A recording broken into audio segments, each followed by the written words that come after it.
Trời ơi.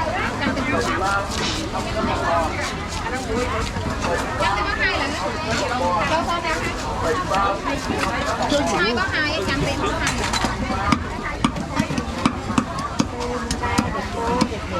Cái một sữa 2 tiền. Trăm có hai nữa, hai nữa. Cái này ở tiêu. Cô. Anh ấy cài chai. Cài một tiêu đi, cài cho.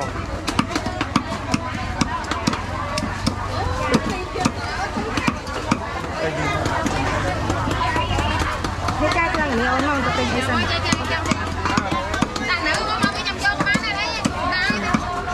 Nè nè.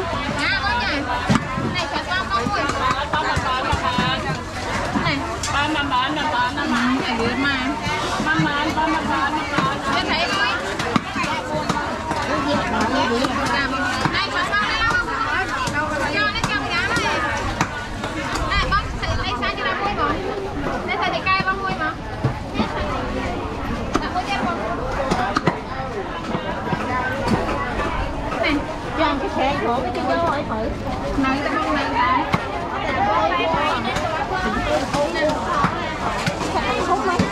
Nó bón cho thầy bón. Dạ, dạ mà alo mà.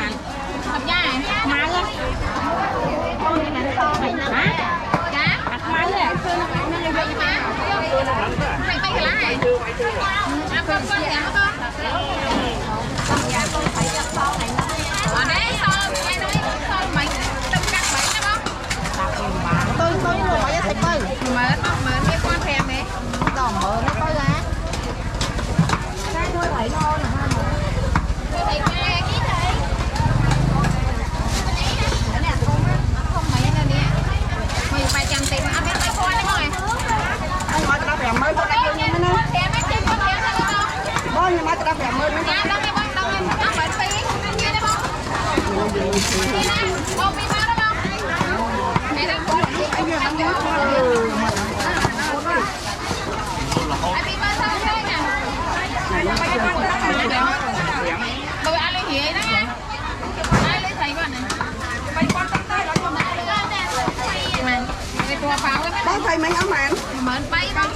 Ê mà mấy con thèm ta. Mày nè. Cái bạn ấm á. 4 tháng. Tao nghe thèm nhưng mấy con thèm tao. Ai con thèm với ai con lên ba này. Đặt miên lối mấy chục việc.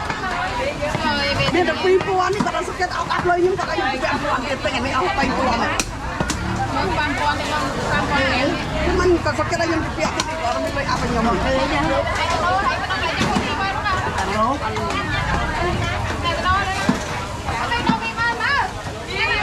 để không bỏ lỡ những Gì làm da mà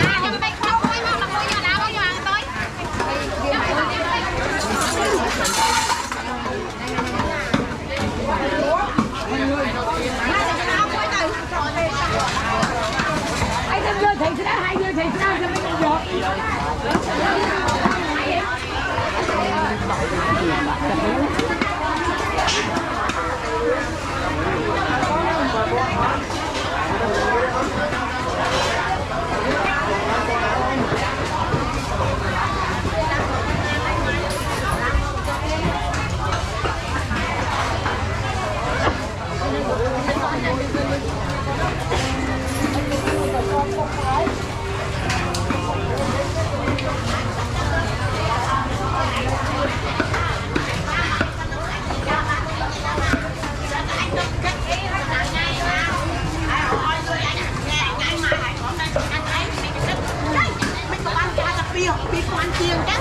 Tao mới chủ cô tao mai và anh là pi mơn thì ăn chắc pi mơn thì cô ta ăn pi mơn thì ăn một chai con hóa.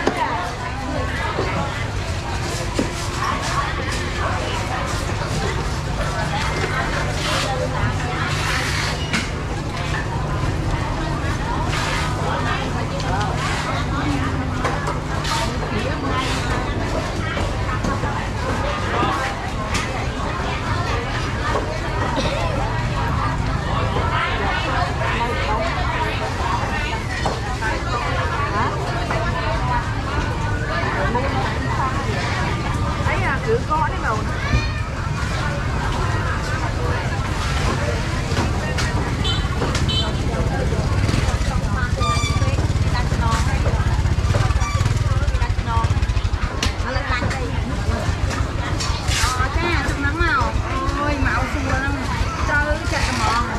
đôi chồng vậy chứ vậy nó bay vô nó bay xuống đây làm luôn lại vậy đi ơi đã coi một chạy cầu mà đồ con ai bị làm gì rồi một anh vô mỏng phải học đi trong phải bên cái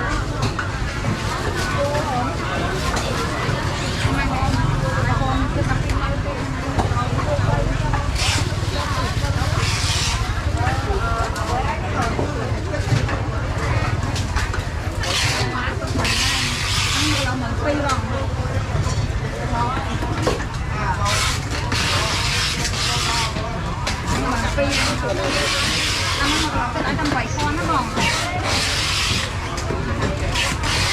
bằng bao nhiêu không nha ăn bảy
Hãy subscribe cho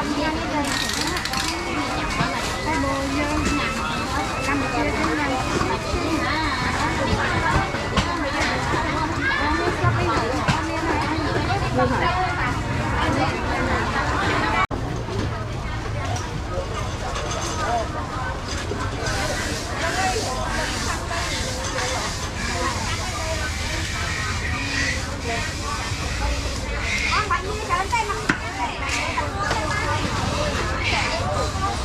Mì Gõ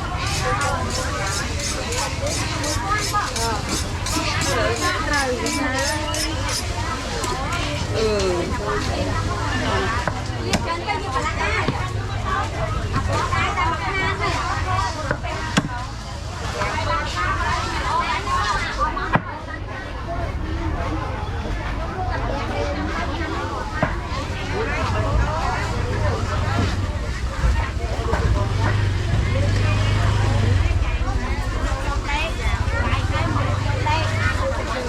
lỡ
Thằng này nhân làm ca mình lên đi.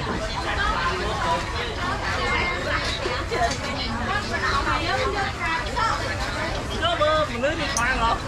À lọc khoan à? Chắc à? Trôi chưa? Là dễ sao là cơ? Cơ là mê đấy.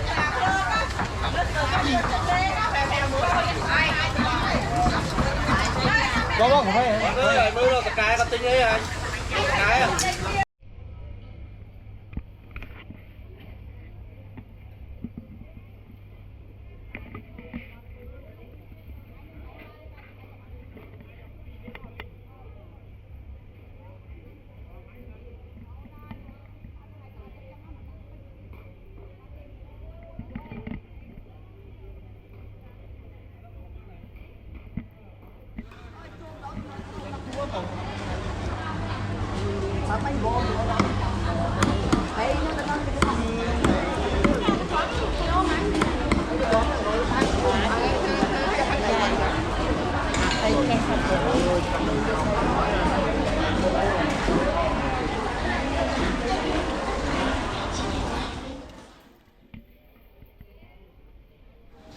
Nhìn phê ban thầm ra cùi lên kèm.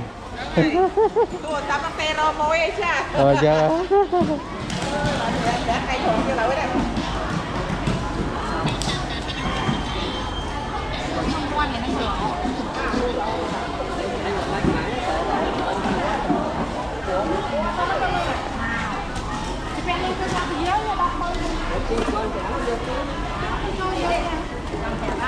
Mà ngay vậy, cháu có tay trôi luôn. Tay nhau mới nó không. Ngày nữa.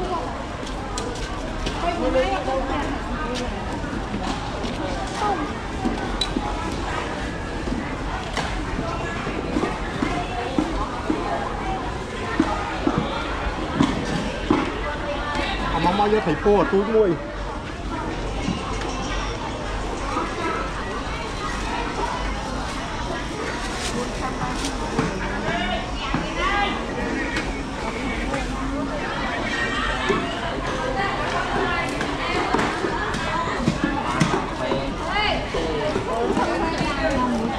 quay lẹn đi quay ba mặt cào quay la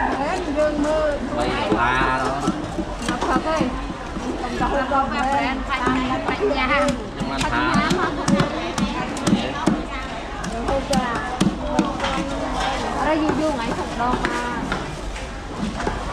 quan đoàn là quay vua đấy nè.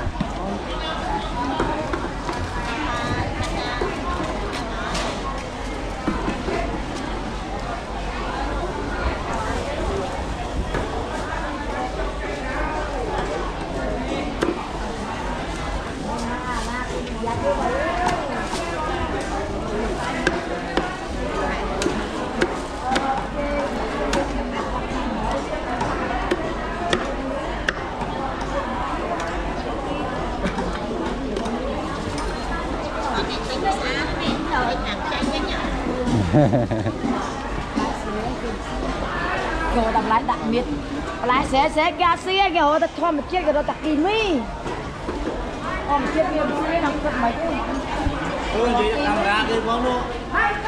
Chị đặt camera kia ra.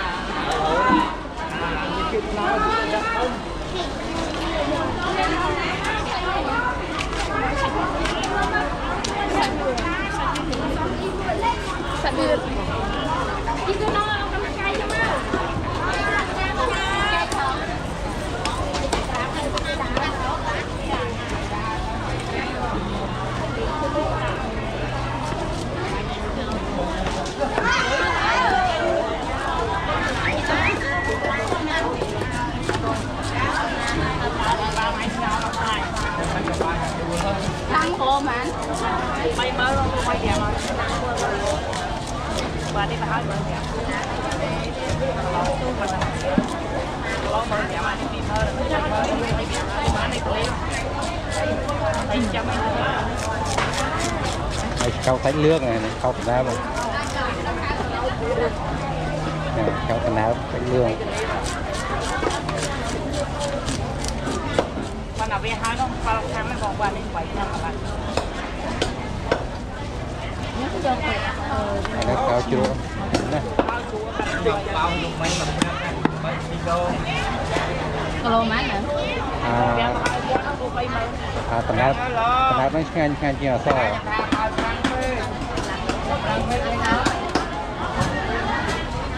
Đi chơi thế. Thu ra ngáo chưa? Dạ, ngồi chuột ngang. Và tầm nào.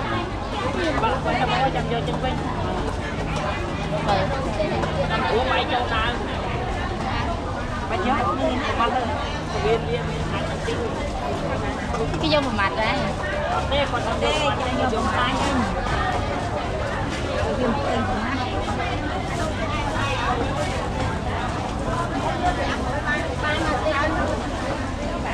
Bây giờ này con thế này anh em 7 thằng là này nên con ta cho bao nhiêu thằng tiền. Anh gì mình nhom mấy? Vậy thà vô Cha bữa nó qua thăm mà nó mà lâu phim thì mà đi có phim thì em đây mà lâu ra đi mẹ mà bà. chứ là mình rồi mình sẽ Có tên bữa việc cũng tên. nào thà Nào cắt cho bay con bán này rồi. anh mong nhồng Mong muốn thăm phim mà em.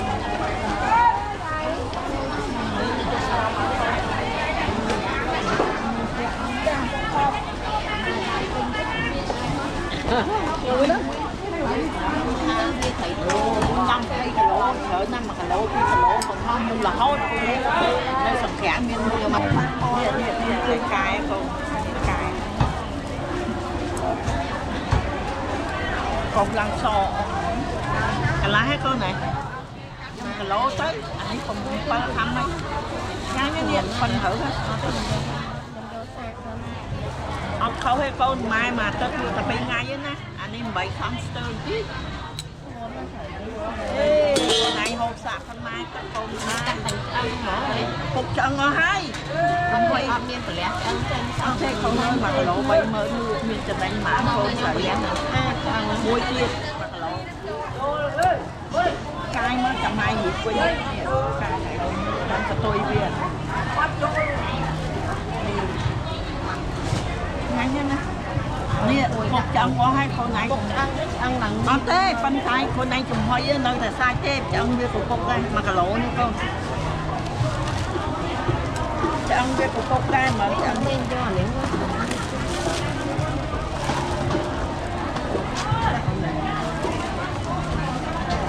con nơi mà cả lỗ pi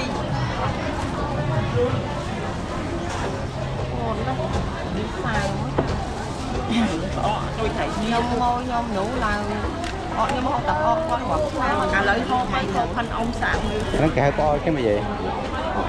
Bỏ chu rồi. vô nhon cả lỗ con này vô tới thơ ly sẽ chủ thôi lấy tận ngó món này chà tận ngó phải cho tận mà nó cả lỗ tận mà cả lỗ pi bay mơ còn muối tới chủ khi vô tới chùm hôi nè mi nhỉ cha chồng hôi hay cái chiên trong đôi sành quả trên chai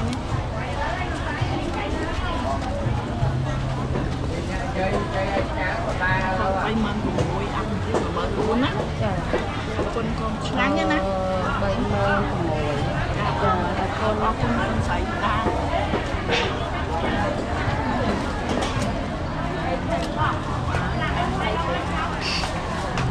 Dập. Bà.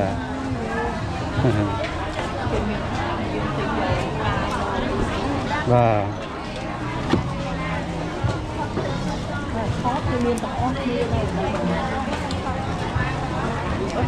Đi ơi xong đó lên đi thèm mơ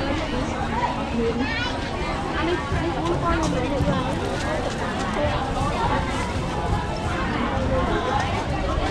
hát còn người theo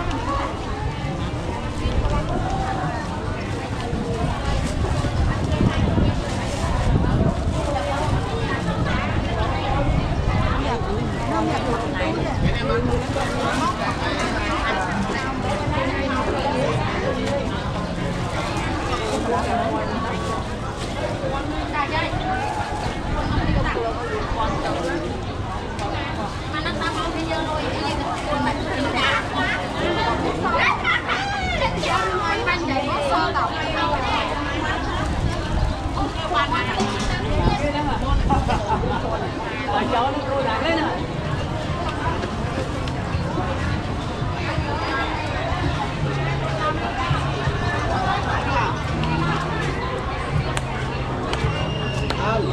Bé mày.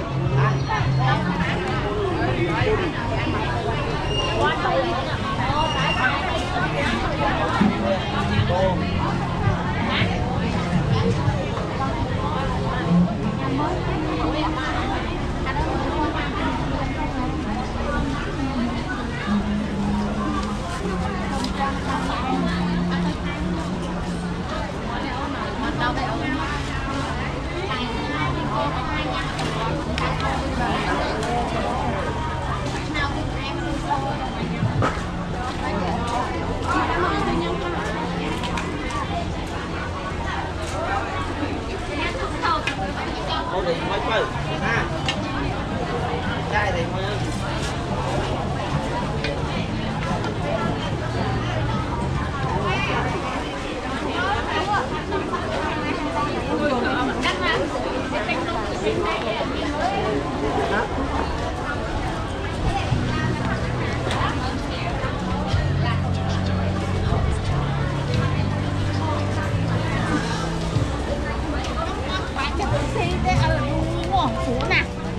chè chọc rồi ngay nữa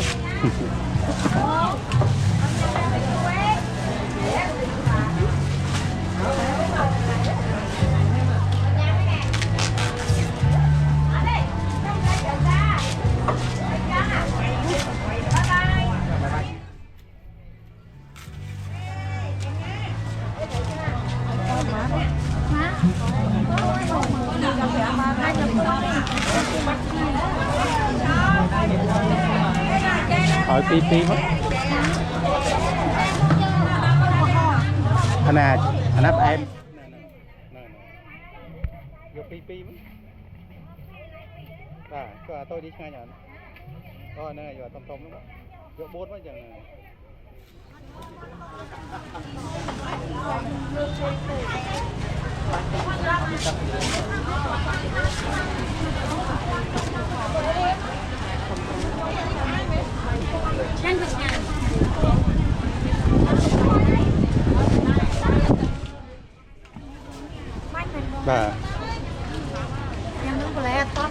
bà dân hả?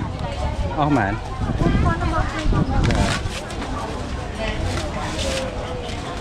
đặt con đó chứ đặt đây vừa đặt đây ai vừa đặt con một con mấy này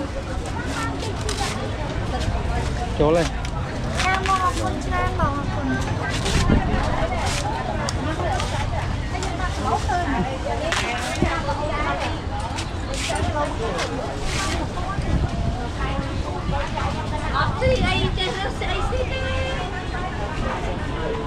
ai mà bán đó bán trái nó không có nhiều nào. Trái đấy.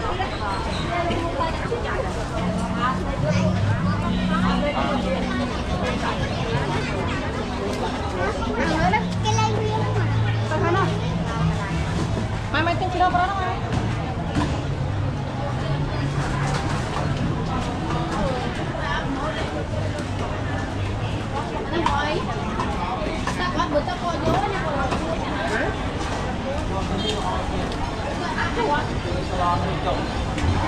Tính mua nó mua mua nâu trong mà chụp bài mà không kia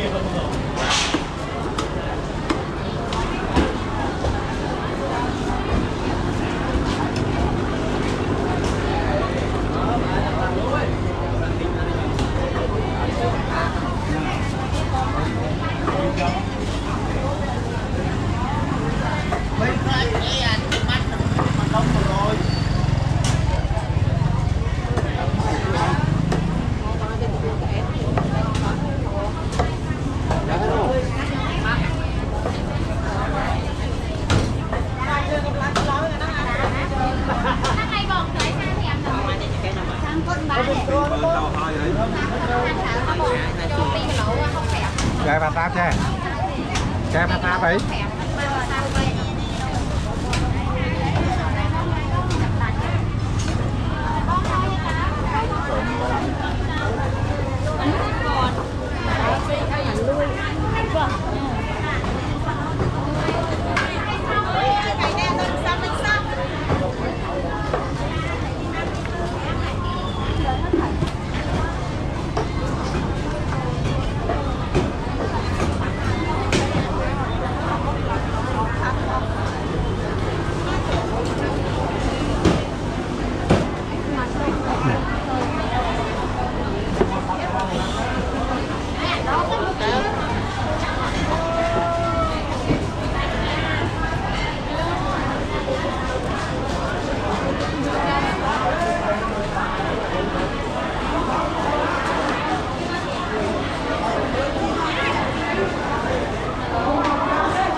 mà nó sao trái à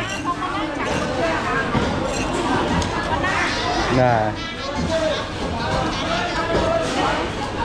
không phải nơi chờ trên kia này cái đấy là chờ sao miền mình nó đá này này rồi là on là nước dầm đừng có bông ơi và lúc đâu là ăn đắt đấy không chiên món con ăn trăm này cái này